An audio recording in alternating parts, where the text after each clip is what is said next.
Good morning to everyone. आज हम लोग कक्षा 9 का हिंदी विषय के पाठ्य पुस्तक पाठ 6 मेरे बचपन के दिन, जिसके लेखक हैं महादेवी वर्मा, इसका सारांश पढ़ेंगे। पाठ 6 मेरे बचपन के दिन, जिनके लेखक हैं महादेवी वर्मा, और इस पाठ के हम लोग सारांश को पढ़ेंगे। इस पाठ के माध्यम से महादेवी वर्मा जी जो हैं क्या कहना चाहते हैं, इस पाठ में है क्या, इस चैप्टर में महादेवी वर्मा द्वारा रचित एक संस्मरण है जो उनके बचपन की यादों को बयां करता है, जिसमें परिवार व छात्रावास के अनुभवों के साथ साथ उस समय के सामाजिक परिवेश का वर्णन किया गया है। यानी इस पाठ में महादेवी वर्मा जी की वो अपने बचपन के बारे में बताती है, जिस छात्रावास में वो रह रही थी वहाँ के अनुभव को शेयर करती है, और जिस समाज में वो रह रही थी सामाजिक परिवेश के बारे में बताती है कि किस प्रकार का उस समय सामाजिक परिवेश था। महादेवी वर्मा का जन्म उनके परिवार में 200 वर्षों बाद हुआ था, यानी 200 वर्ष बाद उनका जन्म हुआ था। ऐसा नहीं कि उनके परिवार में पहले पुत्री का जन्म नहीं होता था, लेकिन पुत्री का जन्म होता था लेकिन उसे मार दिया जाता था। यानी 200 साल बाद पहली बार ऐसा हुआ कि किसी पुत्री को रखा गया, क्योंकि उनके परिवार में लड़कियों को जन्म लेते ही मार दिया जाता था। उनके दादाजी ने कुलदेवी दुर्गा की पूजा के बाद ही उनका जन्म हुआ। यानी उसके दादाजी जो थे उनके कुल देवी दुर्गा जी होती थी, यानी माँ दुर्गा, जिनकी वो आराधना करते थे, और उनके पूजा के बाद ही उनका जन्म हुआ। उनके परिवार में उर्दू, फारसी और संस्कृत पढ़ने की सुविधा थी। यानी घर का माहौल ऐसा था जिसमें उर्दू भाषा का भी यूज होता था, फारसी भाषा भी और संस्कृत भाषा, तो पढ़ने की अच्छी खासी सुविधा थी। लेकिन उनकी माँ के प्रेरणा से उन्होंने हिंदी सीखी। उनकी माँ जो है अच्छी खासी हिंदी बोलती थी, हिंदी जानती थी, हिंदी की जानकार थी। उन्होंने अपनी माँ से पंचतंत्र की कहानियाँ सुनी, जिससे उन्हें हिंदी पढ़ने में आनंद आया। हिंदी का जो रुचि है वो उनके माँ के साथ हुआ, यानी माँ के साथ रही तो हिंदी में उसको रुचि हुई। हालांकि उर्दू और फारसी में उनकी रुचि नहीं थी। उन्हें मिशन स्कूल का वातावरण पसंद नहीं आया।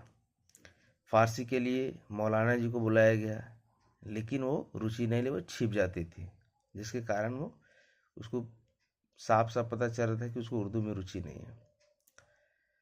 उसके बाद उसे मिशन स्कूल भेजा गया। मिशन स्कूल का वातावरण उनसे पसंद नहीं आया, इसलिए उन्हें क्रॉस गर्ल्स कॉलेज में भेजा गया। इसीलिए उसे क्रॉस गर्ल्स कॉलेज में भेजा गया।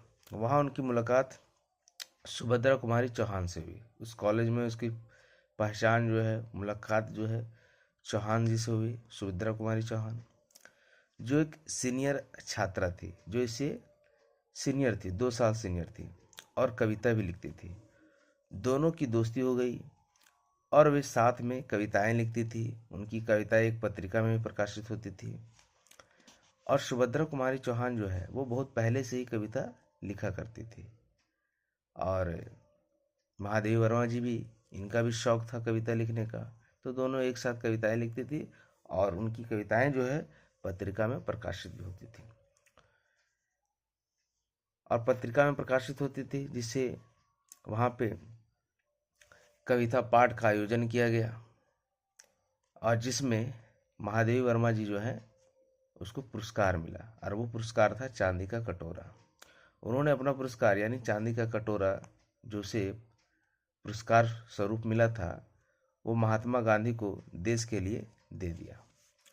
वो बताती है कि छात्रावास में हिंदू और ईसाई लड़कियां एक साथ रहती थी, एक ही मेस में खाना खाती थी, और आपस में कोई विवाद नहीं था। वो बताती है कि हॉस्टल में अलग अलग धर्म के लोग, अलग अलग धर्म की लड़कियां रहती थी, जैसे ईसाई है, हिंदू है, एक साथ रहती थी और सभी का खाना एक साथ बनता था। ऐसा नहीं कि ईसाई है तो उसका अलग खाना है, हिंदू है तो उसका अलग खाना नहीं, एक साथ। और आपस में कोई विवाद नहीं था। साथ ही आपस में कोई विवाद नहीं था।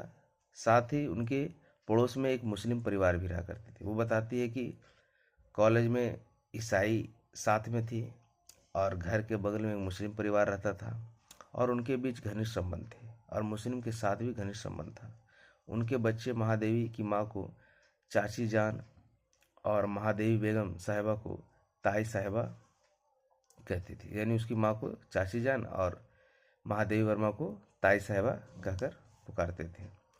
दोनों परिवार त्योहारों और जन्मदिनों में एक दूसरे के घर जाते थे। वो बता रहे कि उसके घर का आसपास उस समय समाज का ऐसा परिवेश था कि सब लोग एक साथ मिलकर रहते थे, कोई भेदभाव नहीं।